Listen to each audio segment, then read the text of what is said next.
Hey guys, tonight we begin. People from Viking times had the best sleep throughout history. Forget everything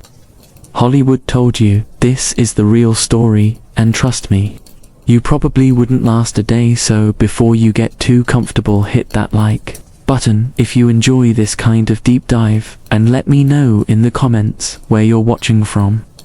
Now dim the lights, maybe grab a snack, and let's jump in. You wake up in a Viking longhouse, and the first thing you notice is not the warmth of the fire or the smell of fresh bread, because there is no bread, and the fire smells faintly like the ghosts of 100 fish, but the sheer heavy stillness of your own body as you slowly peel your eyes open from a sleep so deep you momentarily forget your own name. It is the kind of sleep you have never had in your modern life, not in your overpriced memory foam mattress, not even after 3 melatonin gummies and a podcast about whale migration. No, this is the sleep of someone whose day yesterday involved dragging wet nets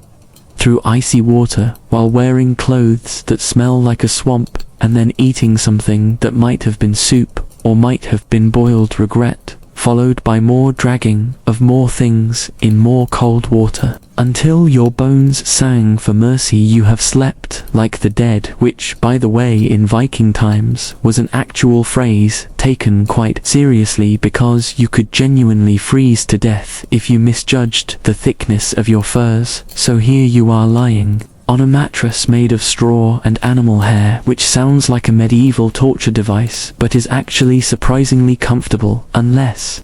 you have allergies, in which case you have been sneezing in your sleep all night. The longhouse is still dark, except for the faint orange pulse from the central hearth. The air is thick with the smell of smoke and old wool, and the faint tang of dried fish skins hanging somewhere above your head, and you can hear the slow breathing of a dozen other people, some snoring like broken horns, others whispering in their dreams, as if they're negotiating with invisible gods.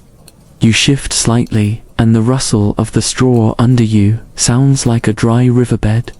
And you think about how in the modern world, people pay for white noise machines, but here you get the real thing, the chorus of fire crackle, distant wind, and the occasional grunt from the family cow, who is tethered just a few feet from your bed, because in Viking times, livestock were basically roommates, except they never paid rent. The air is cold on your face and warm under the furs, a perfect sleeping combination. No thermostat, no HVAC, just a balance that nature somehow manages when you have zero control over it, and you begin to understand why these people slept so well. It wasn't because they had perfect circadian rhythms or ate a paleo diet, it was because they were absolutely destroyed by physical labor. And when you spend all day rowing or hauling or hammering or fighting, you can fall asleep on a rock in the snow and sleep through a thunderstorm before you even think about leaving this cocoon of animal warmth. You remember that the floor is basically packed dirt, so cold it could be used to store fish, and you start mentally negotiating with yourself about how badly you need to get up.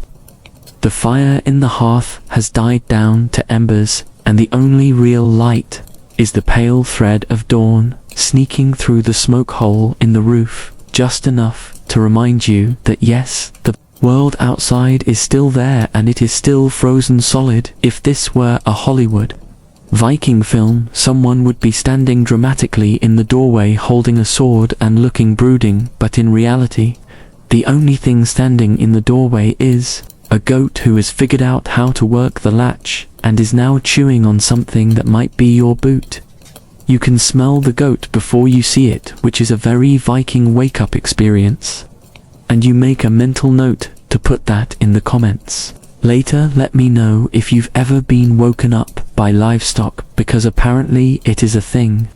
You finally drag yourself upright, wrapping your fur blanket around you like some kind of frostbitten burrito, and shuffle toward the hearth. Someone has left a clay mug there with the remnants of something hot from last night. Maybe beer, maybe broth, maybe a liquid experiment gone wrong. Either way, you drink it, because, in Viking times, you do not waste anything, and also because you are too tired to care. You step outside into the icy morning air, and it hits you like a slap. The kind that goes straight to your lungs and makes you cough in a way that convinces you, yes, you are very much alive. You look around and the village is quiet, roofs capped with frost, the ground crisp.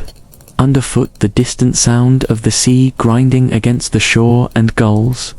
screaming insults at each other over whatever scraps they found in the shallows. The sun is just starting to peek over the horizon, turning the fjord into a sheet of rippling silver, and you realize this is the same scene your ancestors might have looked at 1,000 years ago, except they would have been too busy checking fishing lines to get sentimental about it. You pull your fur tighter around you and head toward the storage shed, because breakfast in a Viking household is not a thing you sit down for. It is a thing you dig out from a barrel or a sack and hope for the best.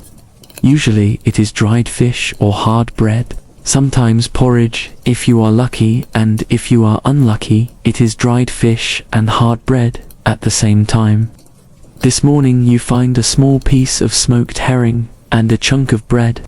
so dense it could double as a weapon. You chew slowly, partly to savor the calories, partly because it might actually take you the whole morning to get through it. Somewhere nearby, someone is sharpening an axe. The scrape of metal on stone, rhythmic and strangely soothing, and you think about how in your modern life, the closest thing you have to this sound is the neighbor mowing their lawn, except this is somehow less aggressive. You finish your breakfast, and by finish, I mean you give up halfway through because you are not convinced your teeth can survive it, and you toss the rest to the goat who has followed you outside and now stares at you with the blank but somehow judgmental eyes of a creature who knows exactly how weak you are compared to its Viking predecessors. You glance at the sea and see the fishing boats starting to head out, low, sleek shapes cutting through the morning mist, the rowers pulling in perfect rhythm, because in this world, sleep is precious, but work is inevitable, and there is no such thing as sleeping in unless you are dead. You watch the boats glide away until they vanish into the mist, and you wonder briefly if the people rowing are even awake yet, or if their bodies are simply moving out of habit, powered by muscle memory and leftover bread from last night. You know that later when they return, they will be dripping with seawater and smelling like something the tide rejected, but for now you are still wrapped in the comfort of having survived the night in a place where winter mornings feel like nature is personally offended by your existence. The village slowly begins to stir, women moving between houses, carrying buckets of water or armloads of firewood, children chasing each other, while their mothers yell in a tone that suggests this is not the first time today they have been told to stop, and old men sitting on benches sharpening tools and staring at the sky like they can predict the weather by sheer force of will. The air is alive with the smells of smoke and sea and something baking, though you know better than to get too excited, because in Viking times, baking often meant barley bread so dense it could survive a siege. You pass a woman pounding laundry in a wooden tub, her hands red from the cold water, and the soap she is using smells faintly of ash and animal fat, and you try to imagine the smell in your modern laundry room before deciding that no one would buy that scented detergent today. You have work to do, not glamorous work, not the kind you would see in a Viking epic, but the kind that keeps you alive. You are on hay duty, which means heading out to the small, frozen pasture to check the stacks that were cut and stored before the snow fell. The hay smells sweet and dusty, and is home to more small creatures than you would prefer to think about, and as you haul a bundle back toward the longhouse, you realize your arms are burning already. It is not even mid-morning, and you feel like you have lived an entire day.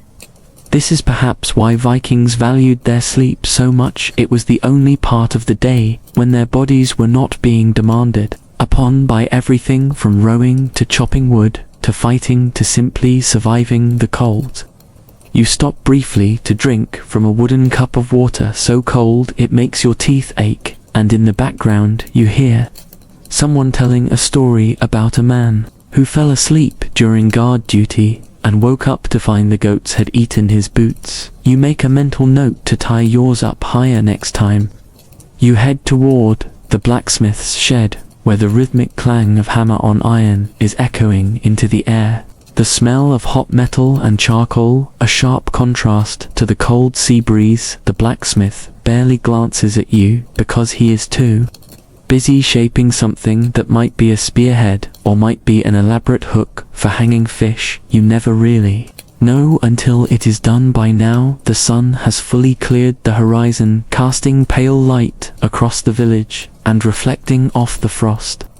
so brightly you have to squint, your eyes watering in the cold, your breath rising in small clouds as you move. The ground underfoot is uneven patches of frozen mud and ice, and each step feels like a minor negotiation with gravity. You hear the distant sound of laughter and follow it to find a group of children sliding down a small hill on pieces of worn, with their cheeks red from the cold, their hair sticking out from under wool caps. They wave at you before returning to their game, and you remember that not everything in Viking life was work. Sometimes it was finding joy in whatever scraps of time you had before chores pulled you back in. You continue to the edge of the village, where the sea wind bites harder at your face, and you pass the drying racks where fish hang like stiff silver flags in the air, each one frozen solid and waiting for someone to cook them later. The smell is sharp enough to taste, and you wonder how anyone can get used to it, but you know they do because it is everywhere and has been since long before you arrived. There is a man nearby mending nets, his fingers moving quickly despite the cold, his eyes narrowed in concentration, the fibers rough against his skin, the kind of work that would have you reaching for gloves in your modern life, but here you just grow thicker skin, literally. You stop to help him untangle a knot, and he tells you about the last storm that nearly took out 3 boats, his voice flat, like it is just a fact of life, which it is here. There is no drama in survival, just the doing of it. You leave him to his work and head back toward the longhouse, where the fire is now roaring again, and the heat on your frozen hands feels almost violent after the cold outside. Someone offers you a cup of hot broth, and you drink it slowly, feeling it spread through you like a slow-moving tide. It tastes of fish and herbs and smoke, the Viking flavor profile in a nutshell. It is now midday, which means the pace of the village changes slightly. Those who are out at sea will not return for hours. Those working in the fields will keep at it until the light fades, and you are assigned to help repair part of the roof on the storage shed because the snow has started to weigh it down. You climb up carefully, your hands gripping the rough wooden beams, the view from here giving you the whole sweep of the village and the fjord beyond. You can see the small trails of smoke from other villagers across the water, and for a moment,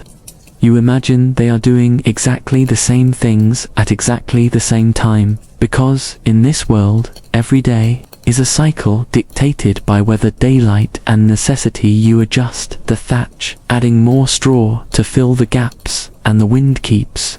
stealing pieces away like some mischievous god is messing with you. By the time you are done, your fingers are numb, your nose is running, and you are fairly sure you have bits of straw in your hair that will still be there tomorrow. You climb down and step back into the longhouse, where the air feels thick compared to the sharpness outside, and the smell of roasting meat hits you immediately, making your stomach growl. Someone has managed to bring down a deer, which means tonight there will be an actual feast, which in Viking terms means eating until you cannot move, and then probably falling asleep right there on the floor surrounded by your fellow villagers and maybe a goat or 2. You help prepare the meal, stripping meat from the bones and adding it to a pot with onions and herbs. The steam rising into your face and making you sweat despite the cold outside. And you think about how in modern life, people pay for steam facials, but here you just cook dinner. The light outside begins to fade, the low sun turning the frost into gold,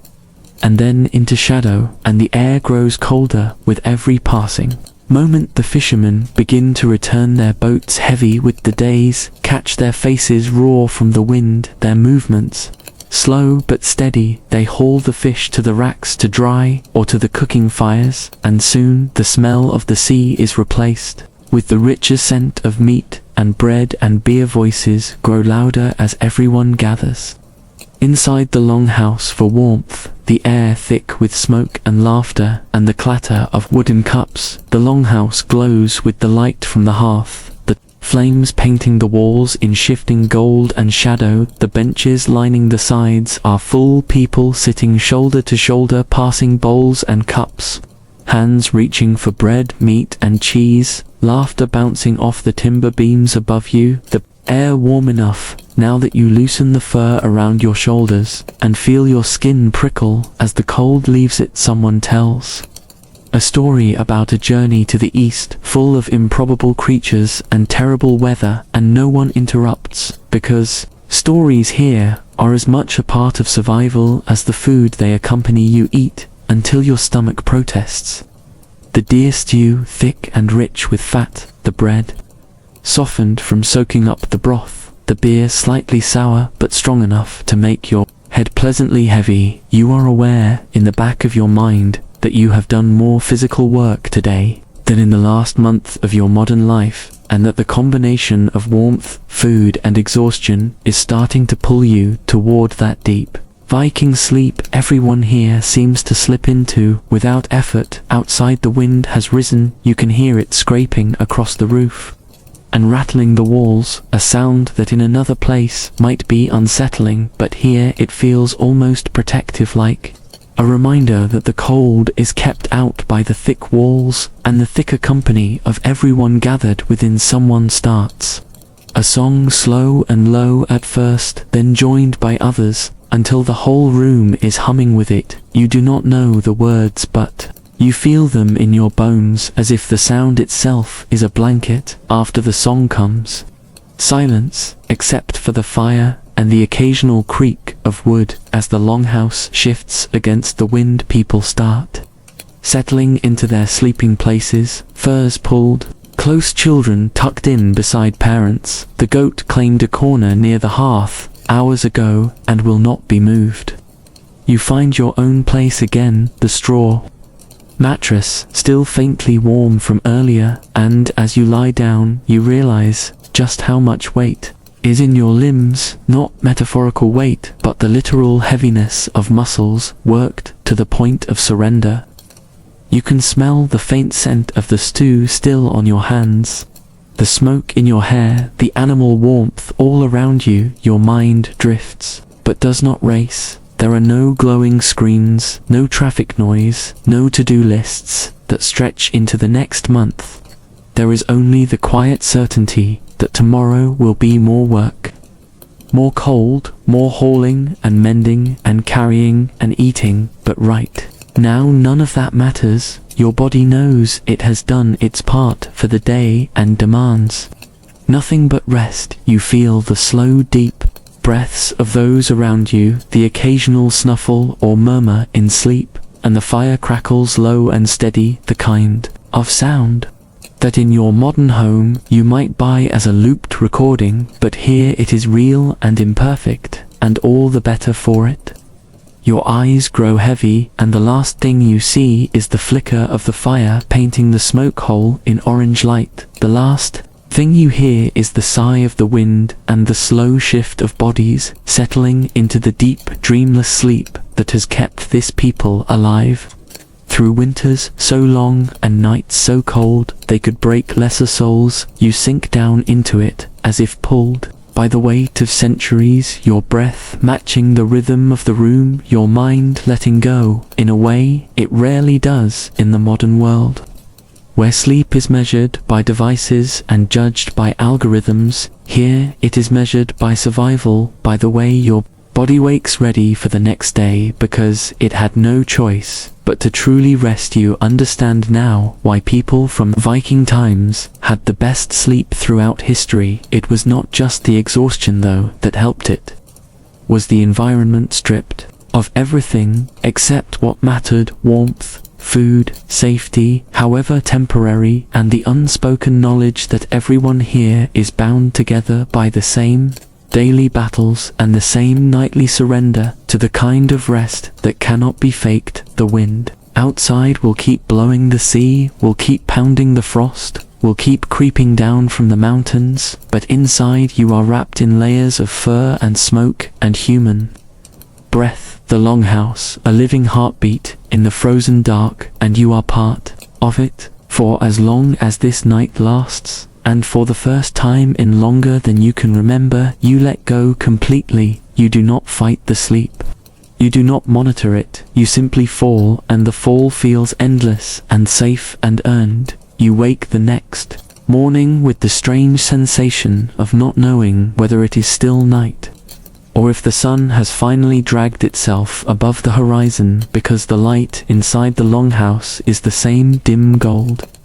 Whether it is dawn or dusk, your body feels heavy, but not in the sore punishing way of the first day here, more like the steady weight of having done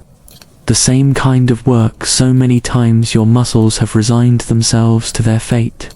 You sit up slowly, the furs sliding from your shoulders, releasing a puff of warm air into the chill, and for a moment you simply listen to the room breathing, people shifting under blankets, murmuring to each other in low voices, the occasional crackle from the fire and the faint drip of snow melting. Somewhere outside you remember that today is not winter anymore. Not exactly, the seasons are shifting and the air is less sharp than it was when you arrived, which means the village will change its rhythm, and with it, your sleep will too. You step outside and the first thing you notice is the smell, not the heavy smoky fish smell of deep winter, but something cleaner. A hint of wet earth and grass, like the world is exhaling after months of holding its breath. The snow is patchy, now revealing tufts of brown grass and muddy paths, and the fjord has lost its jagged ice edges, replaced by restless dark water that reflects the pale morning light. People are already moving about in a way that feels faster, more urgent. There is no lounging in the doorway to stare at the frost anymore. Now there is wood to split, boats to mend, and fields to prepare for planting. The air is filled with the sound of hammers and axes and voices calling instructions. You are quickly pulled into the work without much discussion, because in Viking times the arrival of warmer days means the start of the sprint before the next winter arrives, and in between all that activity, your sleep begins to change at night. The longhouse is still warm from the day's work, but you find yourself staying up later because the light lingers and there are always more tasks to finish. You might be helping to repair a fence long after you would have been asleep in winter, or hauling baskets of last year's grain to check for rot before it is ground into flour. The smell of the grain is faintly sweet and musty at the same time, and you notice how your hands are always coated in a fine dust. After handling it, you do not complain because this dust is food, and food is everything here. You sleep less, but when you do, it is still deep and solid and uninterrupted,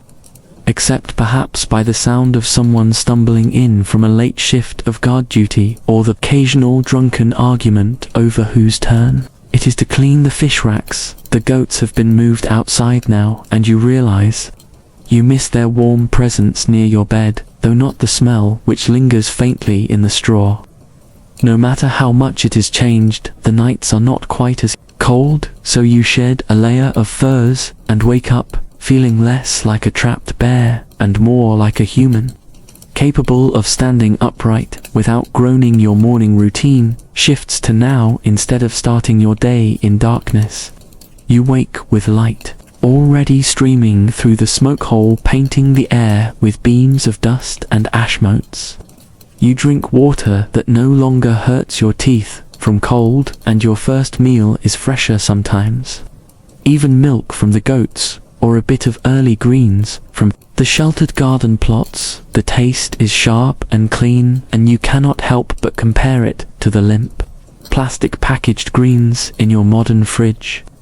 which taste like they were grown by committee instead of the earth itself. By midday, you are out on the water, the boats lighter, without the weight of ice clinging to their sides, the air smelling of salt and something green carried in from the distant shore. The rowing is hard, but the sun on your back feels good, and you find yourself sweating. For the first time in months, the drops cooling instantly in the breeze. The men around you talk idly about the coming raids in the same way you might talk about weekend plans, and you realize that their version of getting away for a bit involves traveling hundreds of miles in an open boat to take whatever they can carry back home in the evening. The longhouse is filled with a different kind of energy, not just the relief of surviving another day of winter, but the buzzing excitement of a season that offers possibilities along with its chores. There are more songs, more laughter, more people slipping outside for whispered conversations or to stare at the horizon. Like it is about to deliver something unexpected, you still sleep as if dropped into a hole, but now you wake more easily, and sometimes even before the others, drawn by the lighter mornings and the sound of gulls arguing on the shore. You know that this will not last. The sun will keep climbing, the nights will keep shrinking, and soon the real test of Viking sleep will begin. The summer, when daylight refuses to go away entirely, and the air is too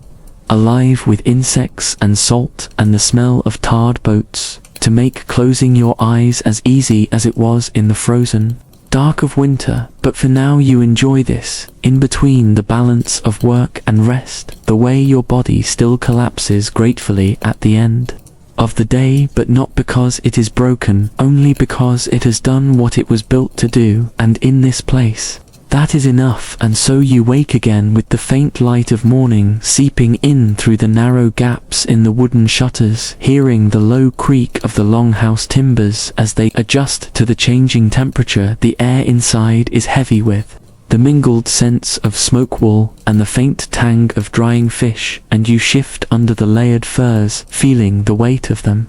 press against your chest, like a soft reminder that warmth is not a given, but a treasure earned through the careful hoarding of every scrap of heat you can trap. The others around you are still in the slow drift between sleep and wakefulness, their breathing deep and even,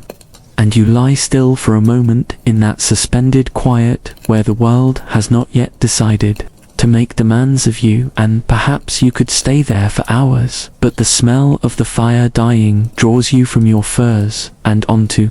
the hard-packed earth floor, your bare feet recoiling from the cold, as though it were a living thing reaching up to bite you. You shuffled toward the hearth, coaxing the embers back to life with practiced care, feeding them thin slivers of wood before daring to place anything larger upon them.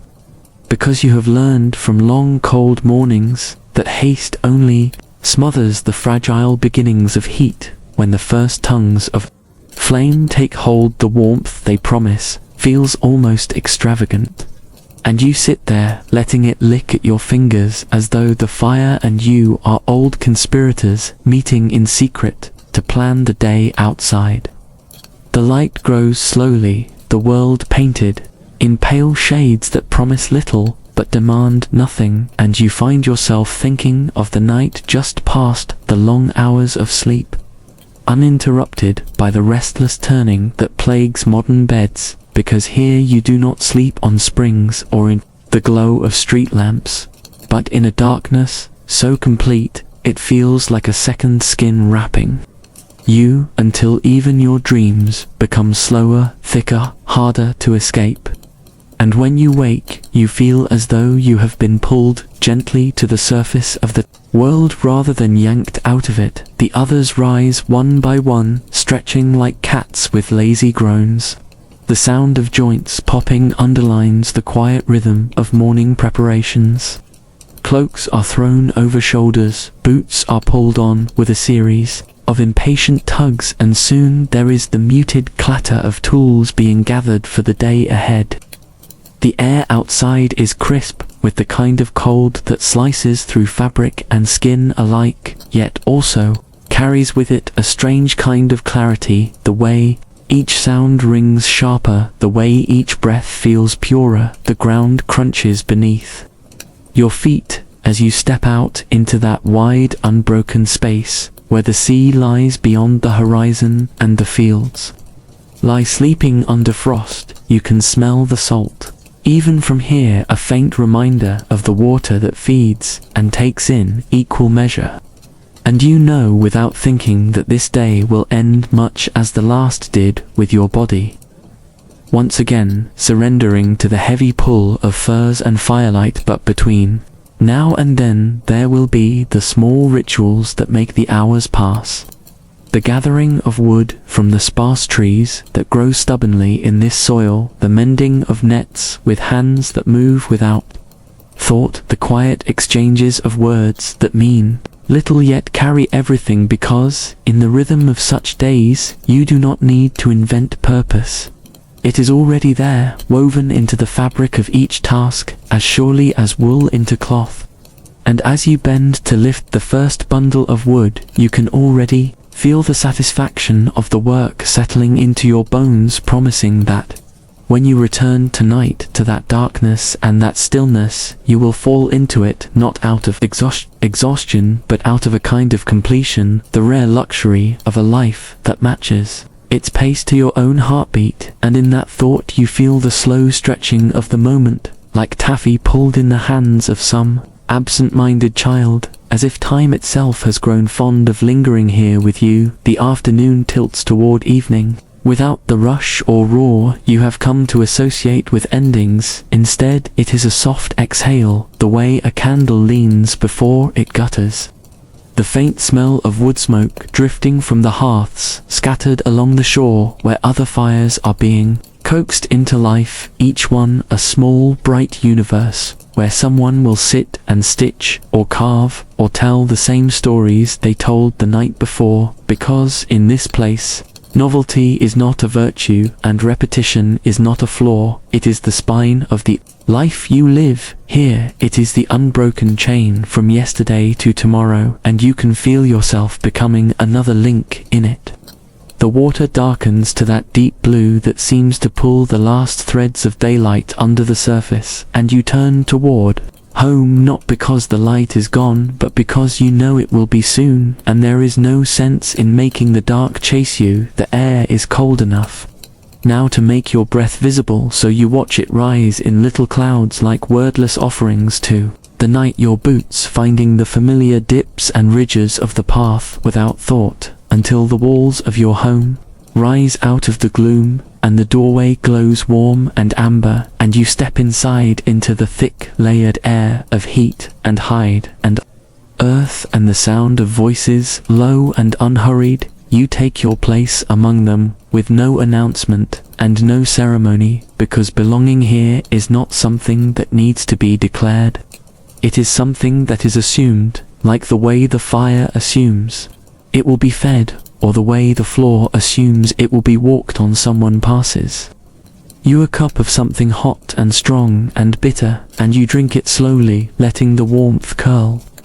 its way down into your chest as the talk ebbs and flows around you, the words carrying more weight in their tone than their meaning, until you feel them more than you hear them, and you lean back, letting your eyes fall half closed, not from sleepiness, but from that rare and heavy contentment that comes when you are exactly where you are supposed to be, and so you stay there, in that half-aware state, feeling the air move around you in slow, invisible currents, the way the warmth clings to one side of your body, while the faintest chill brushes the other, and you think about how the day will stretch ahead, not with urgency, but with a kind of quiet inevitability.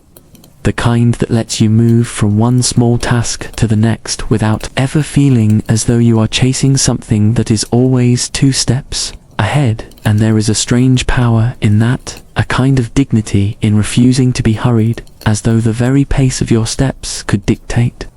the rhythm of the world beyond these walls. And you imagine for a moment that maybe it does that, maybe it does that, maybe the whole village breathes a little slower because you have decided not to rush. And you think of the people you will pass later on, their boots crunching softly over the half-frozen earth, their shoulders hunched against a breeze that carries no real threat, only a reminder that winter has not left entirely and will not for some weeks yet.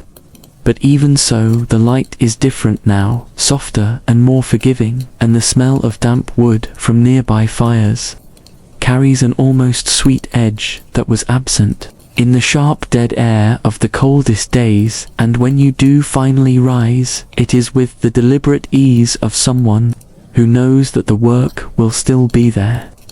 waiting patiently without scolding, and the floorboards under your feet feel almost warm from the memory of countless mornings just like this. And you step out into that muted daylight that seems to smooth over every rough edge in sight. Even the leaning fence posts look less like they are falling and more like they are resting as you make your way down the path toward whatever comes next, with the unspoken understanding that you will arrive neither early nor late, only exactly when you mean to. And this thought sits with you as you walk the narrow lane between the cottages, where thin threads of smoke lift into the pale sky, curling away until they vanish entirely, and the smell of burning pine follows you like a quiet companion. And somewhere in the distance you hear the hollow rhythm of a hammer against wood, each strike separated by long thoughtful pauses, as if the carpenter is not only building something but considering the story it will hold. And you think about how every sound here feels slower than it would anywhere else. Even the crows calling from the edge of the fields leave gaps between their voices, as though they too have agreed to the unspoken pace of the place. And you pass the well, where the rope hangs stiff with last night's frost, its fibers catching the light in a way that makes it look almost silver. And you remember drawing water here in midsummer, when the air shimmered with heat and the rope felt rough and hot in your hands. And it strikes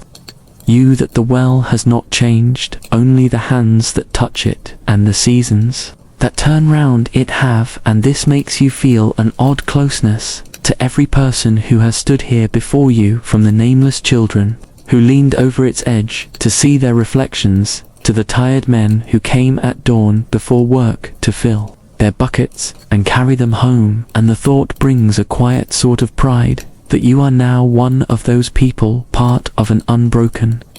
chain held together by nothing more than simple repeated acts. And it is a chain that will go on long after you are gone. And you find comfort in that thought, because there is a kind of immortality in these unnoticed continuities.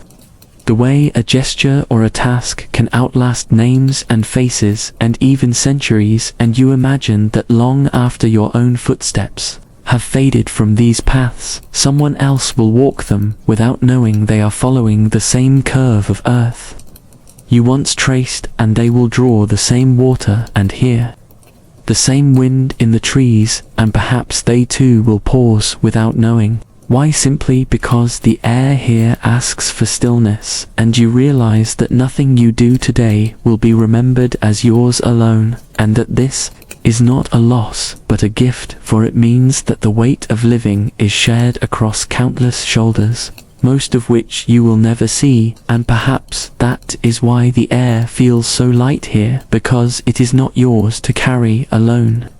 And so you keep moving through this day with the slow, unhurried certainty of someone who knows that the hours will bend themselves around you rather than the other way around, and each step seems to fall exactly where it belongs without you having to think about it, as though the ground itself has already decided your path and you are simply agreeing to follow. And The work you do folds itself into the rhythm of the place as naturally as breath, without urgency, without the brittle edge of trying to prove anything, and you notice that time here does not pass so much as it gathers like snow, layering itself quietly until the shape of the day is complete, and every motion feels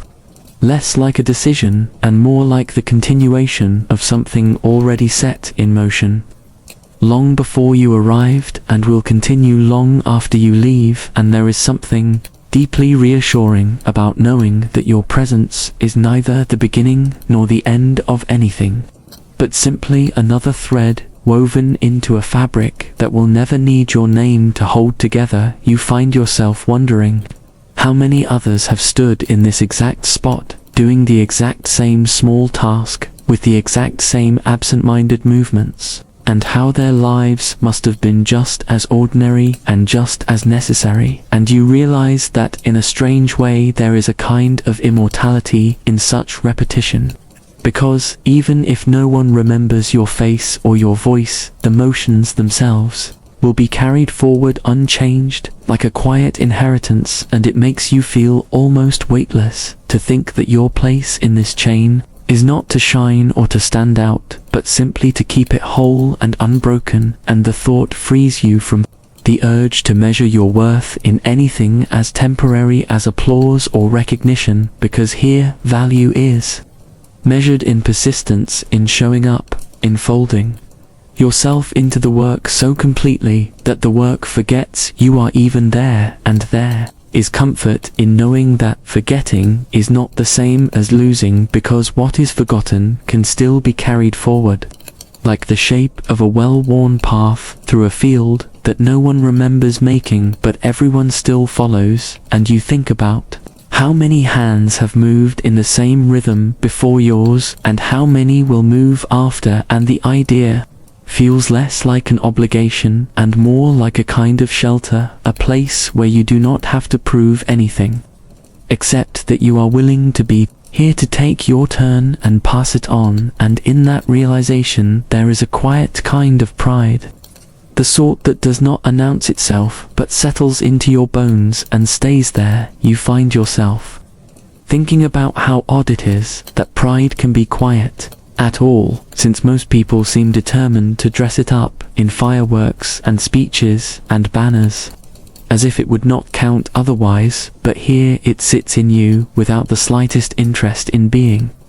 noticed, just a low, steady ember that hums away in the background as you keep walking, and the stones beneath your feet feel worn in that way that tells you they have seen far worse shoes than yours, and you wonder how many footsteps have passed this way before yours and how many more will after. And the thought is both humbling and comforting in equal measure,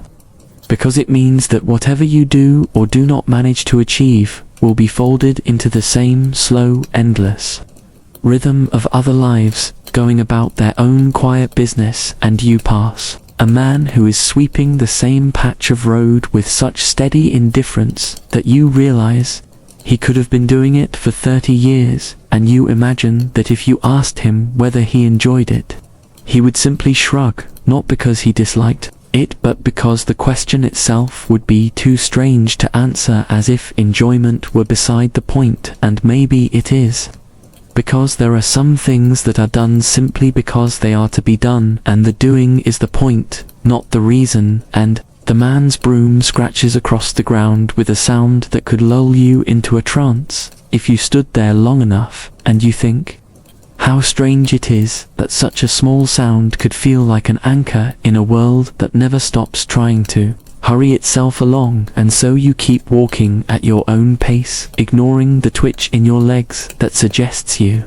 could go faster if you tried, and you silently inform them that you have no intention of doing so because you have seen where rushing leads, and it is rarely anywhere worth going. And instead you notice the slow curl of smoke from a chimney ahead, and it makes you think of fires that have been kept going for years without ever being allowed to die down, and how there is something admirable in that quiet persistence. And you think about how a fire like that is not loud or dramatic unless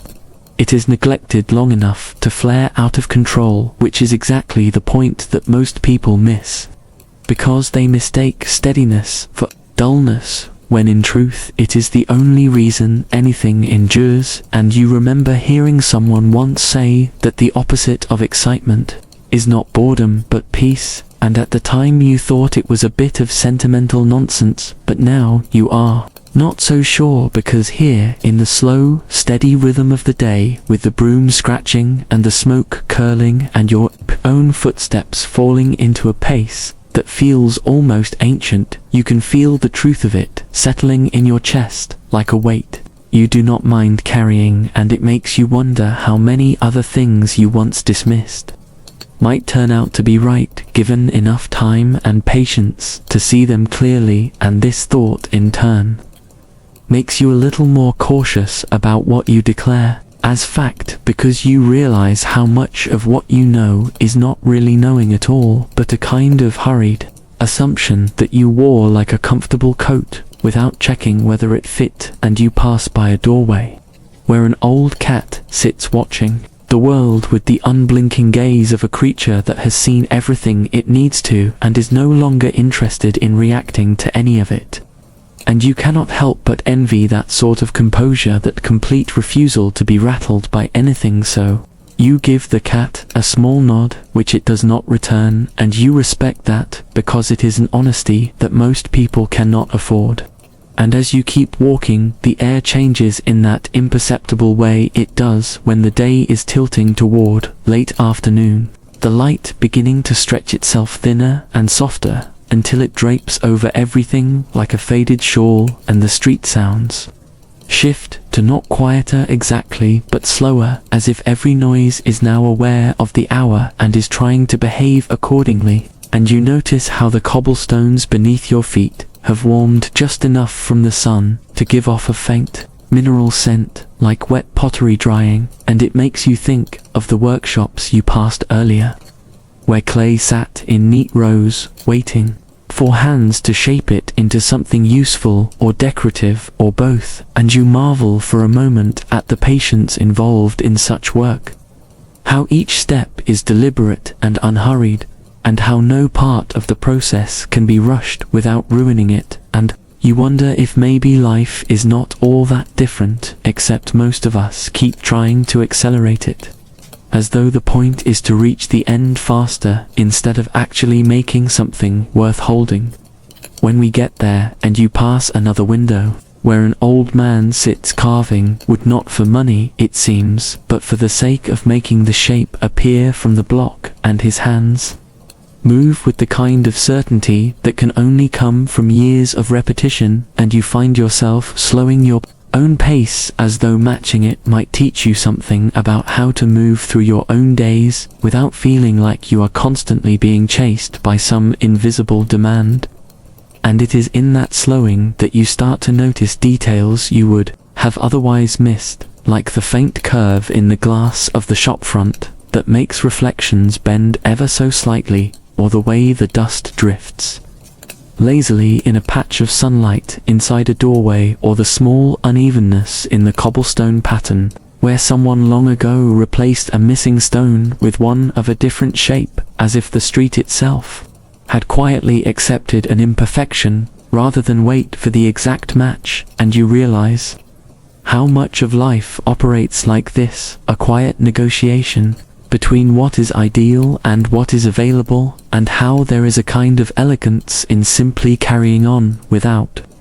complaint when the perfect solution never arrives, and your eyes catch on a faded sign above an arched entrance, its paint chipped and curling at the edges, yet still legible, still doing its job without fanfare, and you cannot help but admire its stubbornness, and you wonder if perhaps the world is held together less by the grand gestures people like to celebrate, and more by the countless unremarkable things that keep working long after anyone bothers to notice them. And the thought stays with you as you turn down another street, narrower and dimmer, this time with shadows pooling in the corners and the smell of baking bread drifting from somewhere unseen, wrapping itself around you like an uninvited but welcome guest, and you follow it, without even deciding to, until you find yourself standing before a doorway that looks as though it might crumble if you so much as knock. Yet from inside comes the low hum of conversation, and the clink of plates, and the unmistakable warmth of an oven that has been in service longer than most people in the street have been alive. And when you step in, you are greeted not by a grand dining hall, but by a room so small you can take in its entirety without turning your head, where the tables are worn to a softness only decades of elbows can create, and the walls are darkened with the ghost of countless meals cooked and eaten here, and you take a seat in the corner not because you were told to, but because it feels like the kind of place where corners are best. And soon enough, a plate appears before you, carrying bread that still trembles from the heat, and you tear into it without ceremony, letting the steam rise into your face. And there is something deeply honest in the way it tastes, as though it is not trying to impress you, but simply to exist and nourish. And you realize that this is what makes such moments rare. They do not demand to be remembered, and yet they always are, because they arrive without pretense and leave without taking anything from you, except perhaps a little of your hunger. And when the bread is gone and your plate is empty, you sit back, not because you are finished, but because there is a pleasure in simply existing here, listening to the rhythm of forks against plates, and the occasional burst of laughter that comes from the table near the stove, where the oldest man in the room tells a story with such slow, deliberate pacing that you cannot help but lean in, as though you might catch the shape of the words before they even leave his mouth. And you wonder how many stories have been told within these walls, and how many of them were true, and how many were simply offered up because they felt true at the time. And in the end you decide it does not matter, because truth in such a place is not a matter of fact, but of feeling. And the feeling here is one of belonging, even if you will walk out in an hour and never return. And perhaps that is the trick of it, the gift of these hidden corners of the world. They make you feel like you are part of something larger than yourself, without ever demanding you prove it. And so you linger a little longer than necessary, watching the steam rise from a forgotten cup of tea at the end of the table, its surface trembling whenever someone walks past, and you find yourself tracing the patterns it makes, wondering if there is a secret language in those ripples that no one has bothered to decipher yet, and perhaps never will. And outside, the light has shifted again, sliding across the floorboards in thin, pale stripes that seem to stretch farther than they should, as though the sun itself is reluctant to leave this place. And you imagine that if you stepped into one of those beams, you might be carried somewhere else entirely, somewhere you could not name. And you stay still for a moment, weighing the possibility against the comfort of the chair beneath you. And in the end, you do nothing at all, which feels like exactly the right choice, because sometimes the most satisfying thing is to let the moment pass without chasing it. There is a quiet creak in the rafters that sounds almost like an old man clearing his throat in the next room, and for a fleeting instant, you picture him leaning on a walking stick, tapping the floor with the tip, as though marking time for some invisible song that only he can hear. And the air has that weight to it, again, not heavy in a way that makes you uneasy, but heavy in the way of a well-worn coat draped over your shoulders, familiar and warm, and perhaps a little frayed at the edges, though you would never replace it. And you find yourself staring at the thin line where the wall meets the ceiling, a place so ordinary you cannot explain why it holds your attention, and yet it does. In the same way, a half-remembered word lingers on the edge of your mind, refusing to step forward and reveal itself. And you think that maybe the world is built out of moments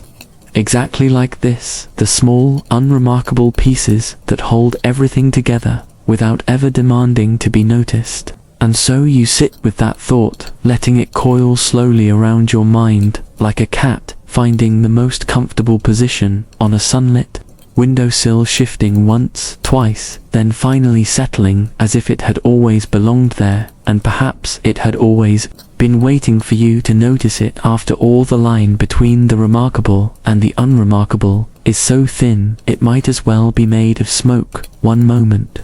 you are looking at the wall, thinking about nothing in particular. The next you are considering the architecture of the universe and wondering if the ceiling beam above your head was cut by someone with a steady hand, or if it wobbled slightly on its journey from tree to timber, and if that wobble carries some trace of the forest it came from, the rustle of leaves, the smell of damp moss, the sigh of wind through branches, because surely wood remembers in its own way, and if it does, then so does the stone in the hearth, remembering the heat of other fires, the voices of other people, leaning close to its warmth, perhaps muttering about weather or politics or whose turn it was to mend the thatch on the roof, and you imagine them in clothes that do not fit your own time, moving with gestures that are both alien and somehow familiar, the way a distant relative might seem strange, until you see the same quirk of a smile you have caught in the mirror, and it strikes you then that the room you are in is not really yours, not entirely. It has been borrowed from all those who sat here before you, and it will be borrowed again by all those who come after you, which is perhaps the only true definition of ownership, to hold something for a while and pass it along without expecting it to stay. And that thought is both humbling and liberating, because it means you are part of a chain that stretches in both directions. So far you cannot see the ends, and you are neither the beginning nor the conclusion, just a link holding fast for now, and in that there is a comfort more lasting than anything you could buy or build, because it requires nothing from you except to exist and to notice, and perhaps to leave it a little better than you found it, though even that is not strictly necessary. The chain will go on regardless. And in that way it is stronger than you, and also kinder, for it does not need you, but it welcomes you all the same. And you look again at the wall and see it differently now, not as a flat surface painted in an unremarkable shade, but as the visible skin of something older, something that has stood through storms and seasons, and the silent collapse of plans that seemed so certain to those who made them. And you wonder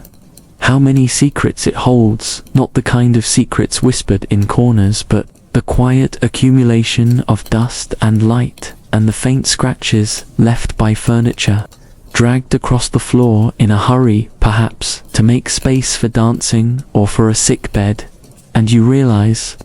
that even the air here feels layered, as though you are breathing in not just the present moment, but all the moments before, and perhaps all the ones still to come, because time does not only move forward, it also settles backward, filling the cracks of what has already been and binding it to what is still unfolding. And it occurs to you that this might be why some places feel different from others, why you can walk into one room and feel instantly at home, and into another and feel like a trespasser, even if the rooms are identical on paper, because it is not the furniture or the paint or the arrangement that makes the difference, but the residue of what has happened there, and how it chooses to rest in your bones. And perhaps this is why you have always been drawn to spaces with a certain quiet in them, not the silence of absence, but the silence of presence, the way a sleeping animal fills a room with a kind of gravity, even without moving. And you think again of the cat in the sun, and wonder if you are the cat or the windowsill, or perhaps the sun itself, if such a choice even matters, for all three exist together in the same moment, each defined by the others, and that is enough. And the longer you sit, the more you feel yourself dissolving into the edges of the chair and the faint hum of the floorboards beneath your feet, until you are not so much sitting as being sat, as though the room itself has taken you in and decided to keep you for a while, and you cannot decide whether you are the guest or the furniture or some third thing that does not require a name, and you find you like it better that way, for names come with definitions, and definitions come with boundaries, and there is a certain pleasure in being unbounded for a time, drifting in the stillness, like a leaf in a pond where even the ripples have grown tired of moving and have chosen to rest, and in this rest you feel a strange kind of clarity. Not the sharpness of a sudden thought, but the slow unfolding of something that has always been true, and is only now making itself known, like a door opening inward to reveal a room you had forgotten was part of the house, and you step into it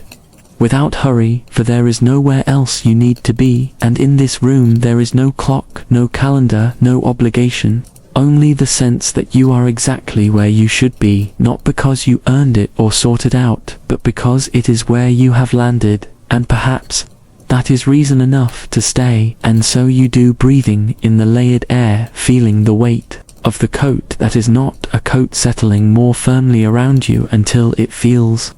less like something you are wearing and more like something you have always been, and so the day stretches ahead of you in that slow, deliberate way it has here, where nothing is hurried because nothing is in danger of being missed. You fall into the rhythm almost without meaning to your steps, echoing the same measured pace as those before you, the same pace as the work itself. There is an unspoken agreement in the air that whatever gets done will get done in its own time, and if something is left unfinished, well then perhaps it was never meant to be finished in the first place. You notice how the people around you seem to know exactly how to move without appearing to be in motion, how their hands work while their eyes drift, how conversations are held in short bursts of words, separated by long, comfortable silences. It is not laziness, but rather a studied efficiency, born from generations of people who realized that life was long enough to be lived slowly, and that rushing would only make it shorter. The work you do here is simple, but it resists the easy kind of simplicity. It is not the quick, shallow task that can be mastered in a few repetitions, but the deep kind that takes years to truly learn, the kind that rewards you, not with speed, but with precision and understanding.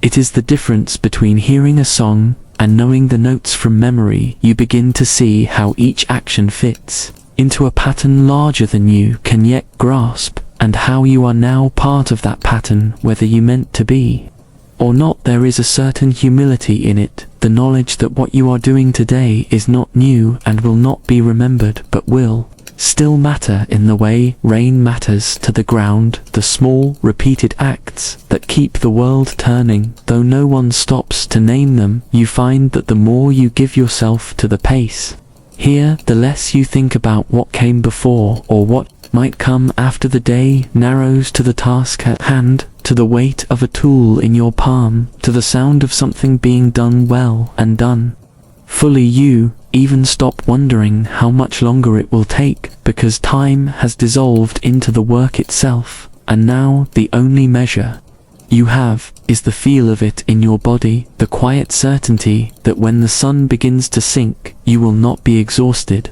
but steadied, as if the hours had been pouring not out of you but into you, like water into a jar. And you realize that maybe this is the point all along, that the work was never about finishing anything, but about learning to be in the middle of it without needing to get to the end. And so the day unfolds as though it has been rehearsed 1,000 times before, even though you know that it has not, because nothing in life is ever rehearsed, not really, but there is still a strange familiarity to the rhythm of it all, as if you have walked these same steps in another lifetime, or perhaps in a dream, the kind you forget as soon as you wake, but that leaves a faint trace in your bones, like the memory of a song you once knew. And as you make your way through the slow-moving hours, you realize that there is no urgency here, no race to the finish, no hidden clock ticking away behind the scenes. There is only the steady pace of things unfolding at their own will, the soft shuffle of people who have long ago abandoned the illusion that anything can be forced into happening sooner than it means to.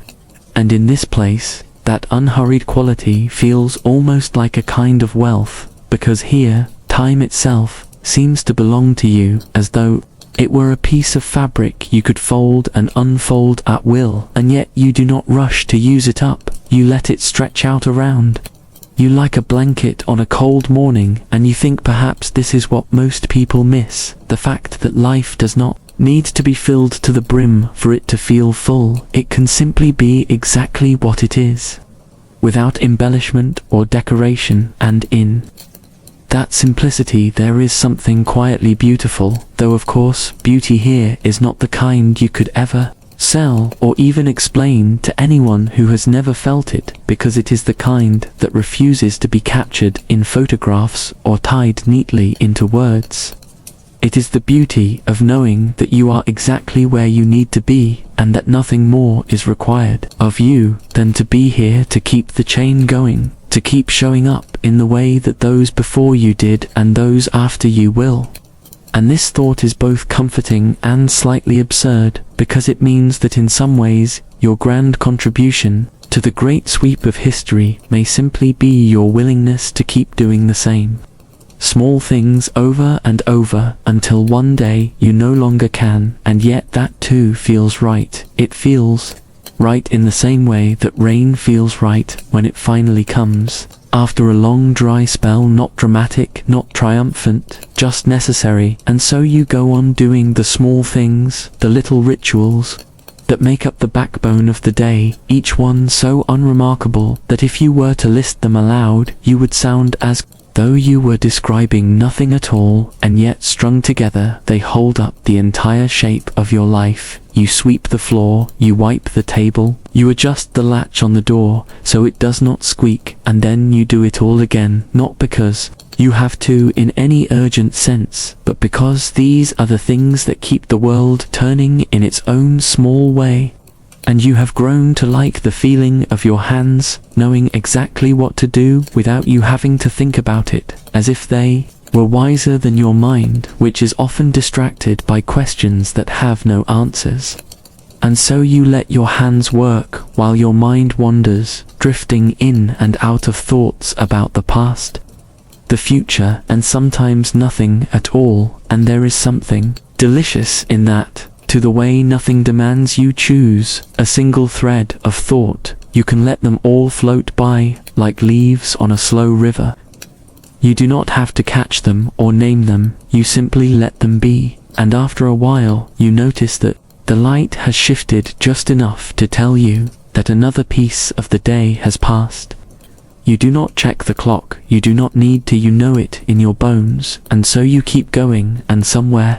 in the quiet hum of it all, you realize that you are not just passing the time, you are inhabiting it in a way you did not know was possible until you slowed down enough to notice. There is a strange rhythm to the way the days pass here, a kind of slow circling that does not announce itself, but quietly rearranges your sense of time so that you no longer think in hours or even in days, but in small familiar sequences, like the scrape of sandals across stone, the low murmur of voices trading the same observations about the weather, the sky, the stubbornness of clay that refuses to dry in the shade. You come to know which shadow belongs to which person before you hear their voice, and you begin to notice the way certain footsteps pause for longer at the doorway, as if waiting for permission that is never given, because here, permission is not really a thing, so much as an assumption that if you are here, you belong, and if you belong, you already know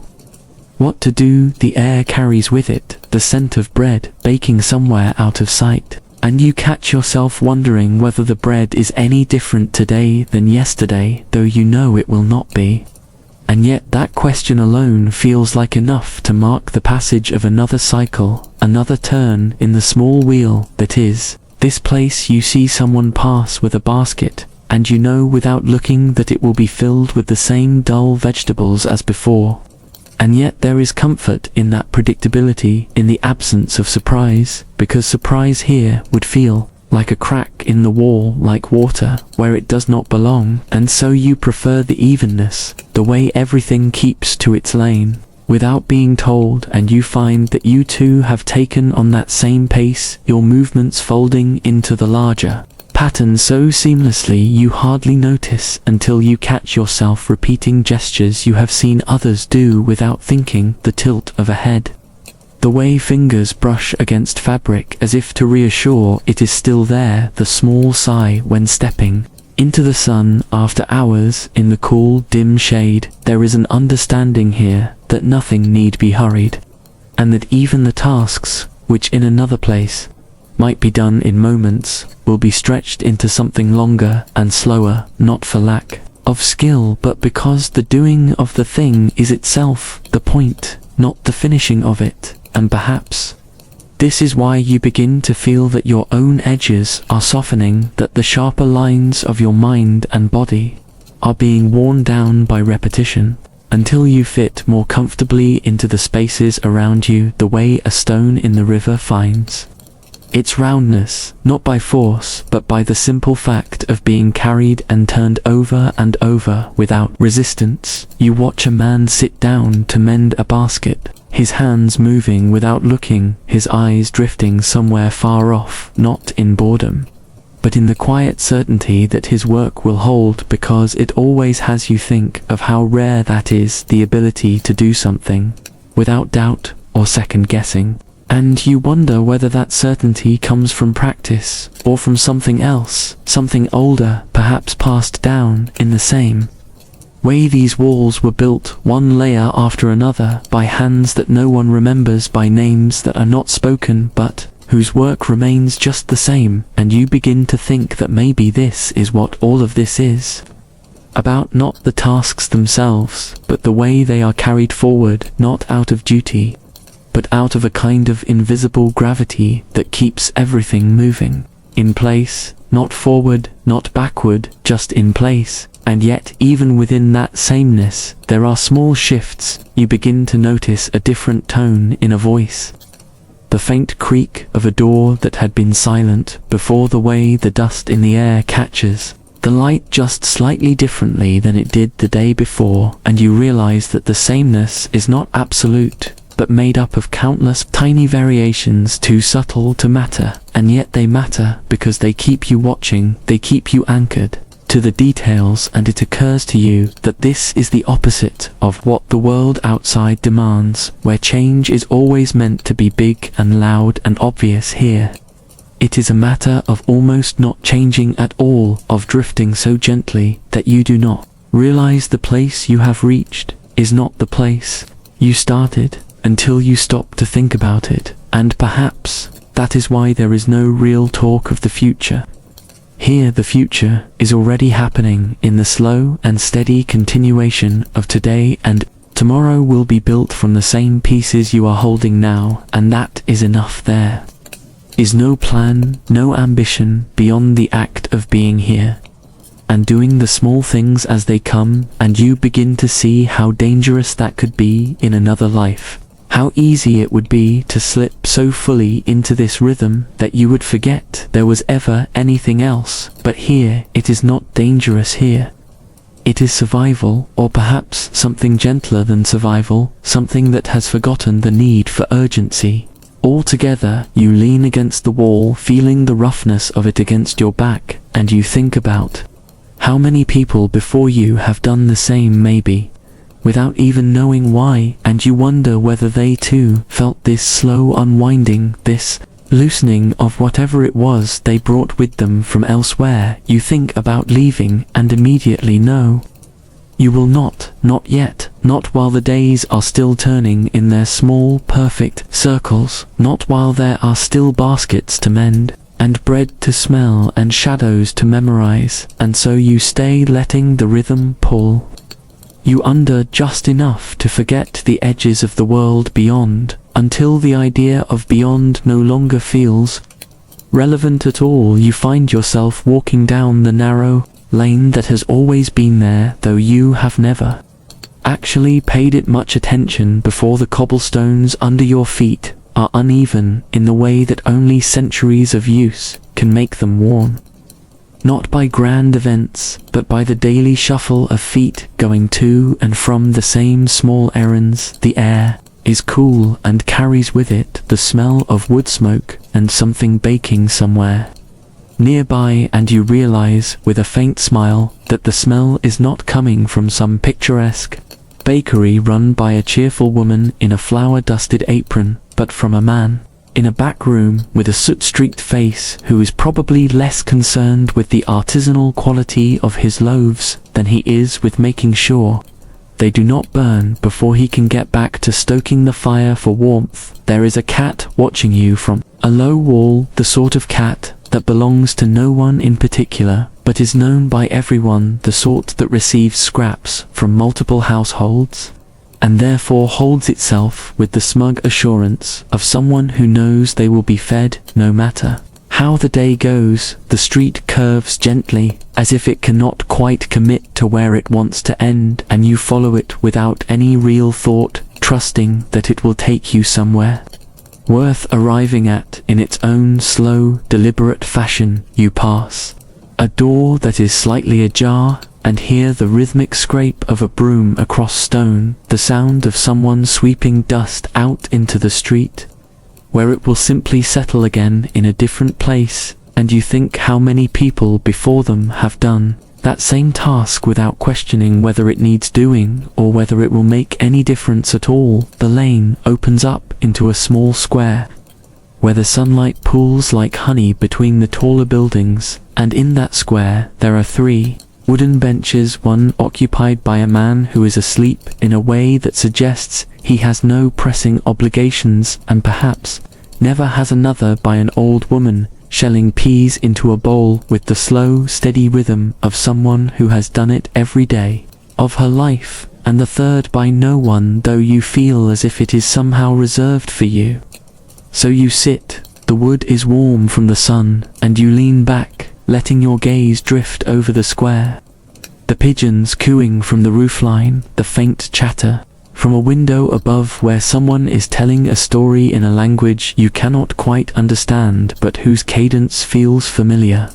There is a boy chasing a hoop across the cobbles, his bare feet quick and sure, and for a moment you see in him every boy who has ever chased anything down this street or any other, and you feel that strange soft tug in your chest, the one that comes when you glimpse the sheer scale of time and realize you are only brushing against it for an instant. You do not stay long, because to linger too much in one place risks making it feel smaller than it is, so you rise and wander on down another street, where the houses lean in slightly toward each other, as if gossiping over your head, and the air is cooler here, carrying the faint scent of damp stone. You notice a doorway with a carved lintel, the kind of detail you would have missed if you had been walking quickly,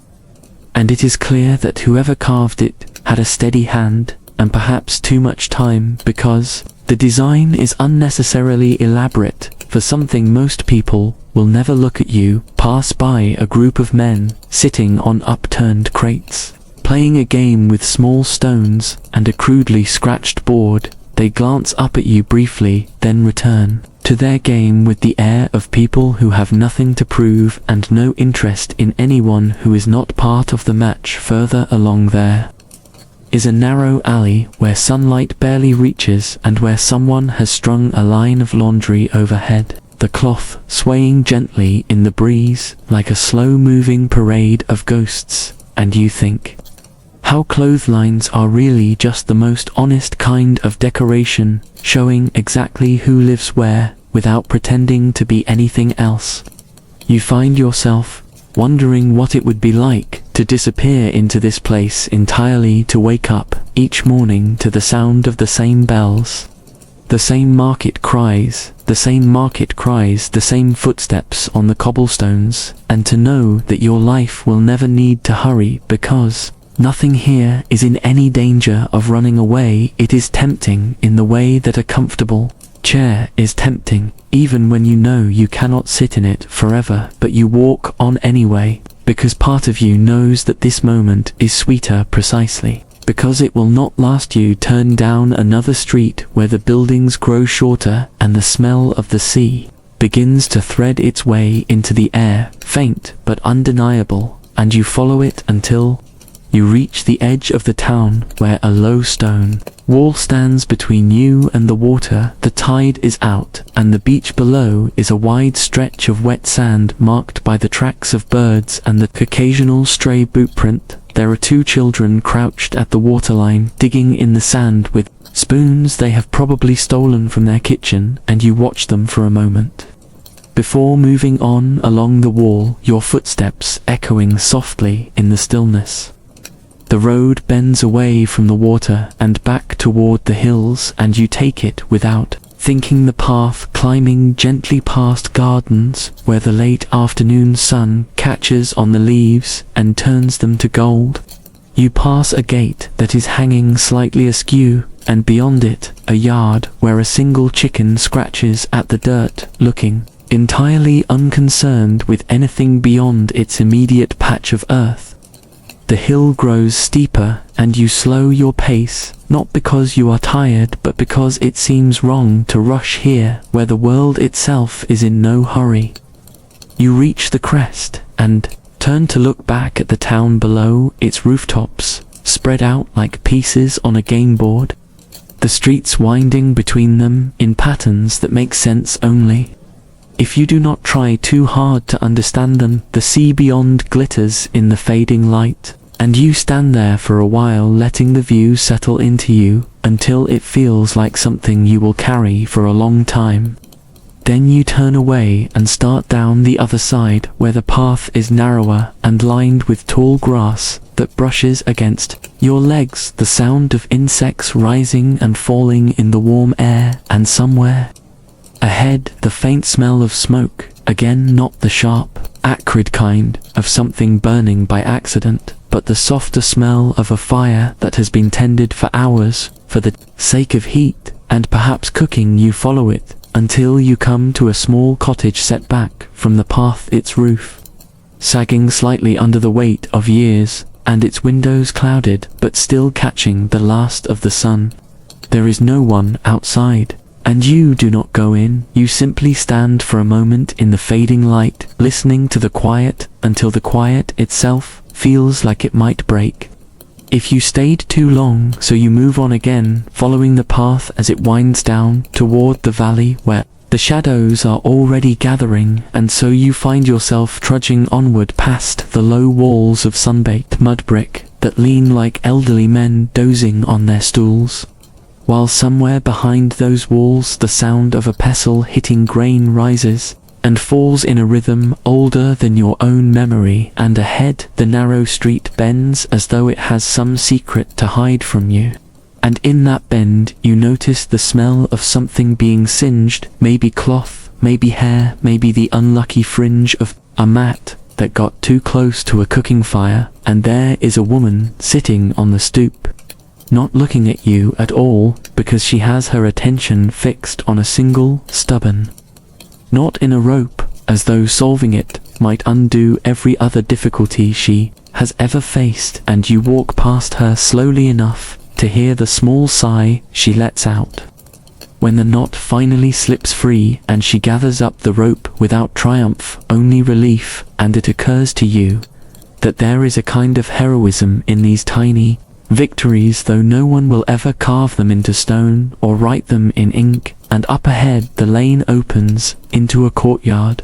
where the air feels cooler, not because of shade, though there is shade, but because someone has taken the trouble to splash water across the packed earth, and here the dust is less of a companion and more of a memory. And you think how a simple thing like damp earth underfoot can make the world feel briefly kind. And in the center of the courtyard a boy is turning a wheel slowly and carefully, and at first you think it is a potter's wheel, but it is only a shallow drum of wood with a few pebbles in it meant to amuse him while his mother works. And the boy looks at you as if trying to decide whether you are part of his game or a passing inconvenience, and you keep moving because the air is too still to linger. And around the next corner You meet an old man leading a donkey whose ears seem far too expressive for an animal, and you cannot help but feel the donkey is silently judging you, though perhaps that is only projection, and the old man gives you a nod that is both greeting and dismissal. And then the path widens again into the edge of a marketplace, though it is not the loud, bustling kind of market you might imagine, but rather a half-sleepy collection of stalls, where goods are set out in no particular hurry and sellers lean on their elbows as if waiting for the sun to move, rather than for customers, and here there are baskets of figs looking almost too ripe for their own good, and coils of rope stacked like sleeping serpents, and piles of linen that whisper in the faintest breeze, and you realize that the quiet here is not absence, but a choice, as if everyone has agreed to keep their voices low so as not to disturb something important, though you cannot say what that something is. And as you make your way between the stalls, you hear the faint shuffle of someone behind you, and turn just enough to see a girl carrying a bundle balanced on her head, walking with such perfect stillness in her steps that it seems almost impossible, and she disappears into a doorway without a sound, leaving you wondering whether she had been real at all. And by the time you reach the far side of the market, the sun has shifted just enough to make the shadows longer, and the day feels as though it is considering giving up entirely, and you find yourself at the edge of the town where the walls break into open land, and there the wind greets you like an old friend who has been waiting with mild impatience for you to arrive. You stay there a little longer than you probably should, as the world begins to shift into its softer, dimmer self, shadows lengthening and the air turning cool enough to carry the faint smell of damp stone, and something indefinable but familiar, a smell that makes you think of evenings you do not remember, but somehow know you have lived through before, the kind of half-memories that exist only in the bones, and you imagine the others who stood here before you in this same fading light, the way they too must have paused before turning away their feet, reluctant to leave, though the day had already gone, and the work was done. And you realize that all of this, the noise, the dust, the sweat, the endlessly repeating motions, were never just about the thing being made or cleaned or mended.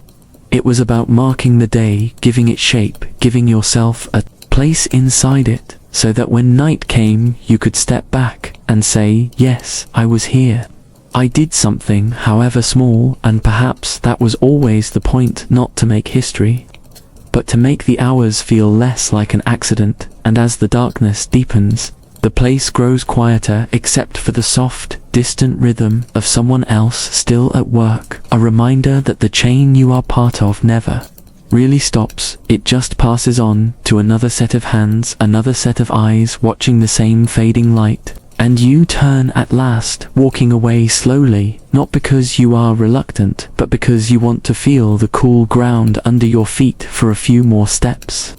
You want to notice the way the air tastes, now softer, calmer, like the day has exhaled, and you are standing in the pause before the night speaks, and you think about how tomorrow it will all begin again, in its slow, stubborn way, the same motions, the same smells, the same stubborn beauty of things that refuse to change, and it is oddly comforting to know that there will always be something to return to. And as you reach the edge of the quiet, you stop one